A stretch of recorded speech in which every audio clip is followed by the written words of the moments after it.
right. Let's backtrack a bit.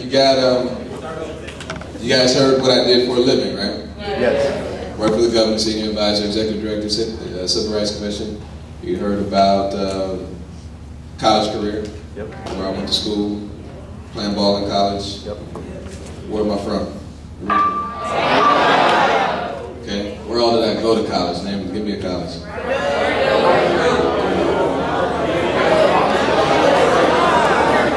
Okay, all right.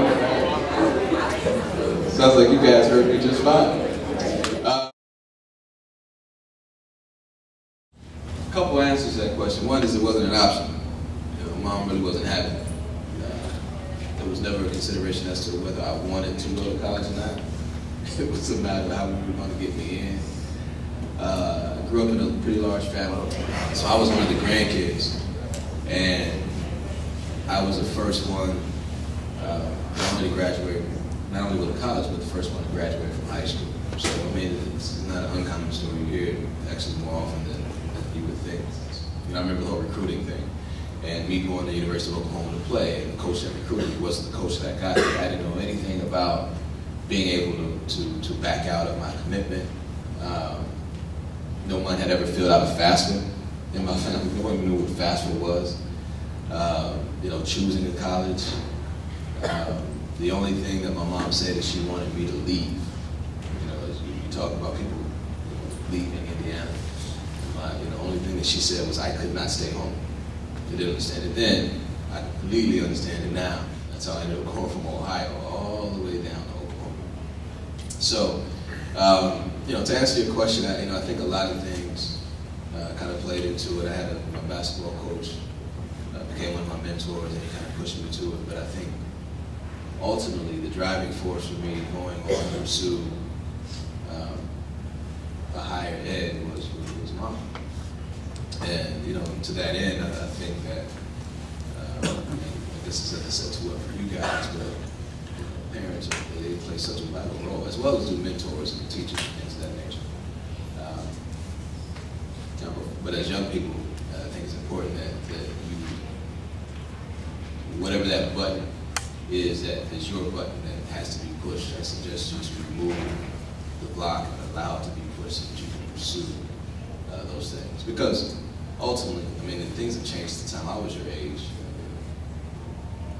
The options that you have as professionals is changing the day and age. And I remember,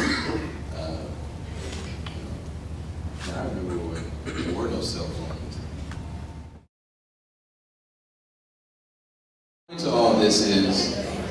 My point to all this is, there was a time when in many instances, the industrial world was really booming. Which played in large part, I think, to a lot of folks in my family who never really pursued higher education. You could not graduate from high school and go to the nearest General Motors plant and get a job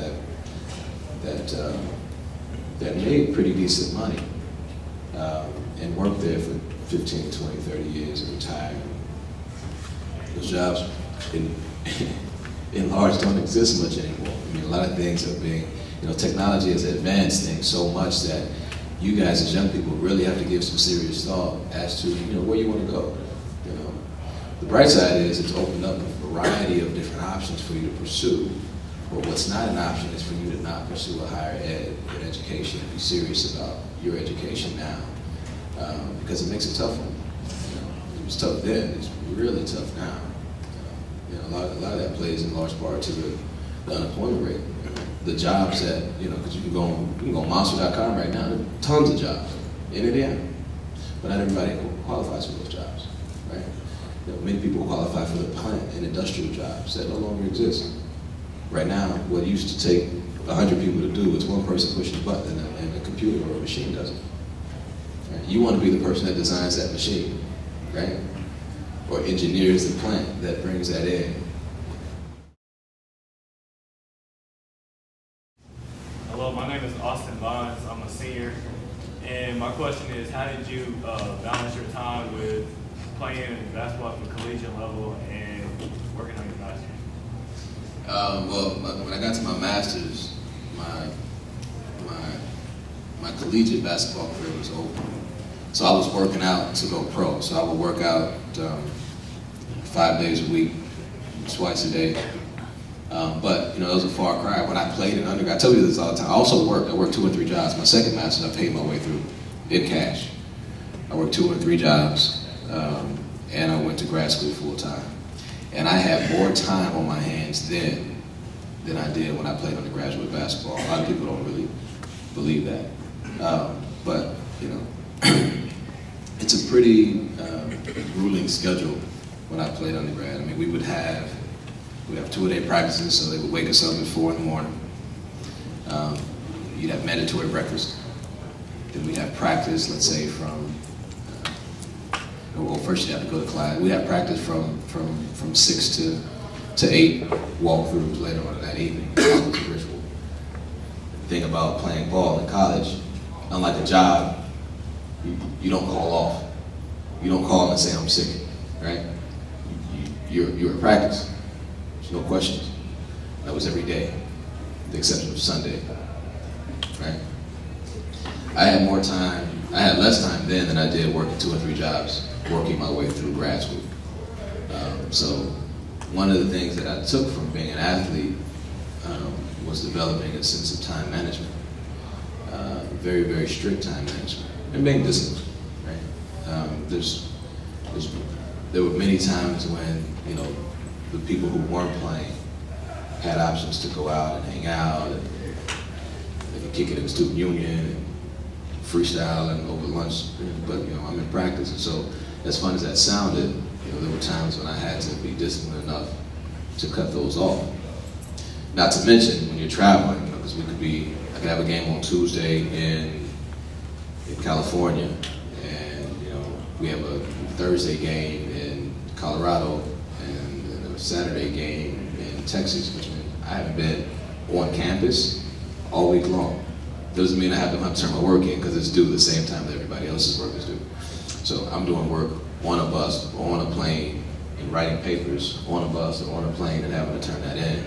It's time management as well. So taught me a lot then. So by the time I got to grad school, and it was a breeze. Correspondingly, once I took my hands off the steering wheel and just kind of walked in God's presence, I'll be honest, I haven't applied for a job since '99. Well, let me rephrase that. I've applied to tons of jobs. None of the ones that I've applied to have been the ones that I've received. Every job that I've had since 1999, someone has called me and said, hey, I've been watching you. I have a position open, and I want you to be in that position. And that's been a blessing for me. Things kind of fall in line in that way. It comes with a lot of responsibility, obviously. It's the things that I have to really hold on my shoulders as a man, and walking and being an example and so on and so forth. But yeah, so as it relates to this current position, I didn't submit any resumes on Monster.com. I didn't, you know, but I worked hard. In the jobs that I had previously, I took pride in making sure that what I produced was of quality. That when I presented myself in a light that I knew would make moms proud, and that I walked in a light that I knew was favorable not only to me but to my family. And I worked hard. I was never afraid to work hard.